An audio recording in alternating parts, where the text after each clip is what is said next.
നമ്മൾ പോകുന്നത് മലമ്പുഴ ഉദ്യാനത്തിലേക്കാണ്. അവിടെ പോകാനുള്ള ഒരു കാരണം എന്ന് പറയുന്നത് അവിടെ കാട്ടാനകൾ കൂട്ടമായി ഇറങ്ങി. ഒന്നും രണ്ടും കാട്ടാനയല്ല, 30 കാട്ടാനകളാണ് മലമ്പുഴ ഉദ്യാനത്തിൽ ഇറങ്ങി തമ്പടിച്ചത്. ആനകൾ പക്ഷേ തിരികെ കാട്ടിലേക്ക് മടങ്ങിയിട്ടുണ്ട്. നമുക്ക് എന്താണെങ്കിലും ആ ദൃശ്യങ്ങളൊന്ന് കാണാം.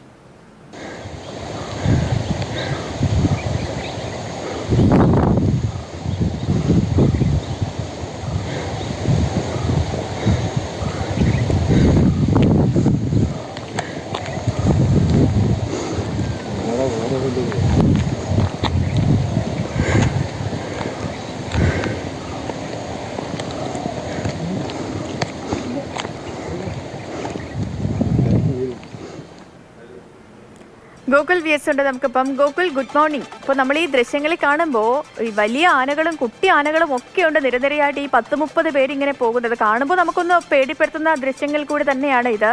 അപ്പോൾ ഇത് സ്ഥിരമായിട്ട് ആന ഇറങ്ങുന്ന ഒരു പ്രദേശം കൂടിയാണോ ഈ മലമ്പുഴ ഉദ്യാന? ആ ഭാഗത്തൊക്കെ ഇങ്ങനെ ആനകൾ ഇറങ്ങാറുണ്ടോ?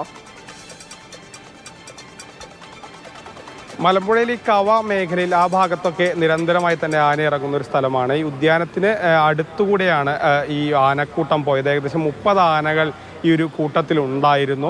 ഇന്നലെ സന്ദർശകരില്ലാത്ത സമയത്താണ് ആന പോയതെന്നാണ് മനസ്സിലാക്കാൻ കഴിയുന്നത്. RRT സംഘം ഈ ആനയെ നിരീക്ഷിച്ചിരുന്നു എന്നുള്ളതാണ് വനം വകുപ്പിൽ നിന്ന് നമുക്ക് ലഭിക്കുന്ന വിവരം. കാരണം ഈ വെള്ളം കുടിക്കാനായി ഈ കവ മേഖലയിലേക്ക് ഈ ആന ഇറങ്ങാറുണ്ട്, ഡാമിൻ്റെ വൃഷ്ടിപ്രദേശത്തേക്ക്.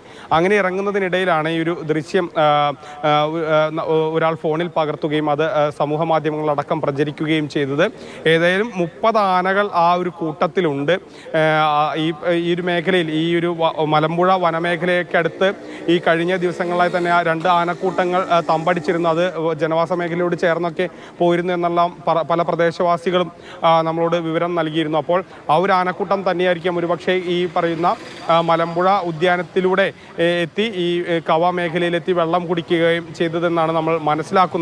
ഏതായാലും നമുക്ക് 2 തരത്തിലുള്ള, ഒന്ന് അത് കാണുമ്പോൾ ഒരു കൗതുകമുണ്ട്, അതേസമയം തന്നെ അപകടവുമാണ്. പക്ഷേ ഇന്നലെ മറ്റു പ്രശ്നങ്ങളോ കുഴപ്പങ്ങളോ ഒന്നും തന്നെ ഈ ആനക്കൂട്ടം ഉണ്ടാക്കിയില്ല എന്നുള്ളത് ആശ്വാസകരമായ കാര്യമാണ്.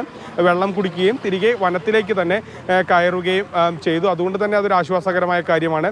ഏതായാലും ഈ ഒരു പ്രദേശത്ത് ഈ മലമ്പുഴ വനമേഖലയോട് ചേർന്ന പ്രദേശത്ത് ജനവാസ മേഖലയിലൊക്കെ ഇത്തരത്തിൽ പ്രത്യേകിച്ചും ഈ വെള്ളം കുടിക്കുന്നതിന് വേണ്ടി ആനകൾ ഇറങ്ങുന്ന സംഭവങ്ങൾ ഇതിനു മുൻപും ഇടയ്ക്കിടയ്ക്ക് ഉണ്ടാകുന്നു എന്നുള്ളതാണ് യാഥാർത്ഥ്യം.